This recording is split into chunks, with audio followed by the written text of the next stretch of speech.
Welcome to AP Biology videos. This is Mr. Hall, and in this episode we're going to be doing a quick refresher on DNA and nucleic acids. There are two major types of nucleic acids. One is DNA and the other is RNA, and if you recall from Bio 1 there are several types of RNA. There's ribosomal RNA and there's transfer RNA, and there's also messenger RNA. We're going to do just a quick recap of each one of these, what it does, what nucleic acids are composed of, what are their monomers, and so forth. Let's start by looking at the basic structure of the monomers, the single repeating subunits of nucleic acids, and those would be what we call nucleotides. So right here we have a nucleotide, and it has the three classic parts. It has a phosphate group, it has a pentose sugar or a 5-carbon sugar, and it has some type of nitrogenous base. Now DNA is going to have the 5-carbon sugar deoxyribose, and RNA is going to have the 5-carbon sugar ribose. The difference between the two sugars is really just in the name. So DNA has the sugar deoxyribose, deoxy, D meaning one less, and oxy being an oxygen. And so you'll notice this group right here is just a hydrogen in the sugar in DNA, and in RNA it is actually a hydroxyl group, so it has this extra oxygen. So that's why we call DNA deoxy, is because it has one less oxygen. And that's really the only difference between the two sugars. Another part of the nucleotide we really need to look at and discuss is the nitrogenous base. And there are 5 nitrogenous bases as shown here in this box. So here they are, blown up a little bit larger. They're separated into two groups, the pyrimidines and the purines. The pyrimidines are all single ring structures, and the purines are double ring structures. And the way that I keep the two apart, and this sounds kind of strange, but it works for me, pyrimidine is the larger word, so I remember it as the smaller molecule, so it's just one ring. Purine is the smaller word, so I remember that it's the larger molecule, so that helps me, and maybe that kind of could help you out.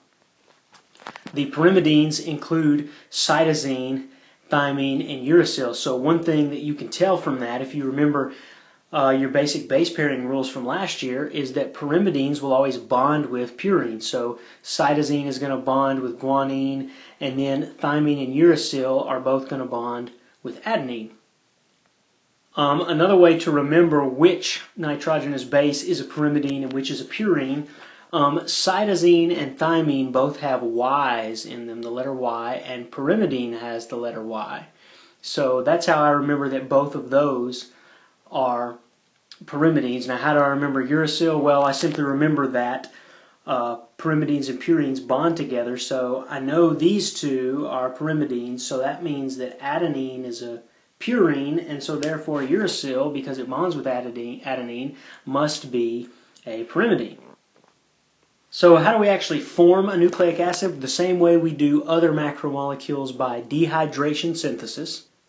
And that means we're going to be removing a water molecule, and we're going to be adding one nucleotide to another. So here we've got several nucleotides connected in sequence.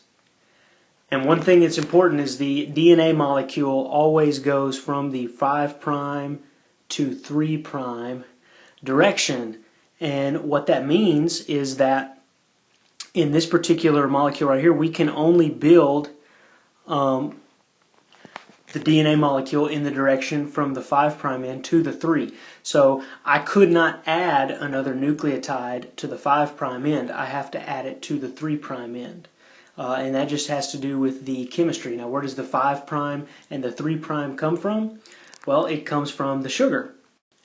Here's our deoxyribose again, and you'll notice that the carbons have numbers. So here's the 1', 2', and 3'. This is the 3' end of the sugar, and this is the 5' end, and that's just because this is the third carbon that's numbered and this is the fifth. Now, why do they number it that way and not this way? I'm not sure.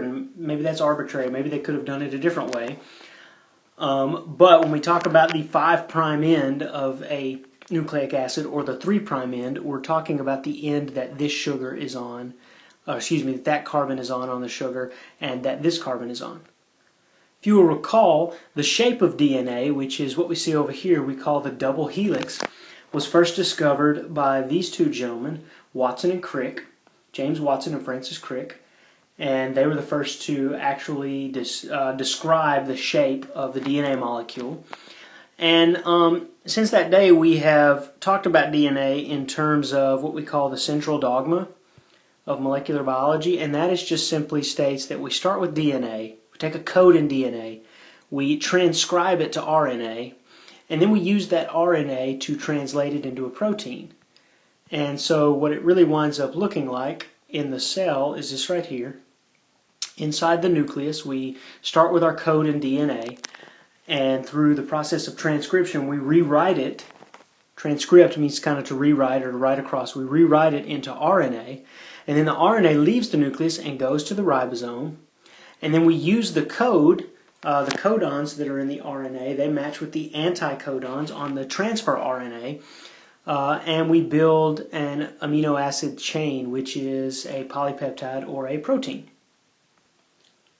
A few other miscellaneous facts that we need to kind of review with nucleic acids is the way we actually transfer the information in DNA from one cell to another or from one generation to the next is by copying DNA, or what we call DNA replication. And so if you will recall, there's an enzyme named helicase that kind of comes and unwinds the DNA double helix. And then there is DNA polymerase that comes on and builds a new strand of DNA, always in the 5' to 3' direction. So one strand of DNA goes from 5' to 3' in one direction, and the other strand of DNA goes from 5' to 3' in the opposite direction, and we call that anti-parallel, because the two strands run parallel to each other, but they run in opposite directions. So one strand of the new DNA has to be built from 5 to 3 in one direction, and the other strand has to be built from 5 to 3 in the opposite direction. This diagram also shows us our basic base pairing rules, because in DNA, adenine bonds with thymine, and guanine is going to bond with cytosine, and those are hydrogen bonds that hold them together. So those are very weak bonds, a weak attraction between the two nitrogenous bases is what holds the entire molecule together. This image gives us a little bit better look at those base pairing rules. Here we have one nucleotide, so it consists of a phosphate group, a pentose or a 5-carbon sugar, and a nitrogenous base. In this case it's thymine. And this nucleotide is bonded to another nucleotide on the opposite strand, and you'll notice that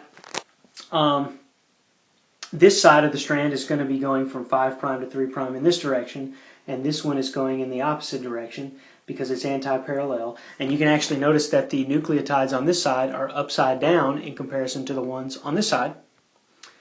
Something else that we have to point out is that there's actually a different number of hydrogen bonds between the different nitrogenous bases. So between thymine and adenine, there are only 2 hydrogen bonds, and you can see those here.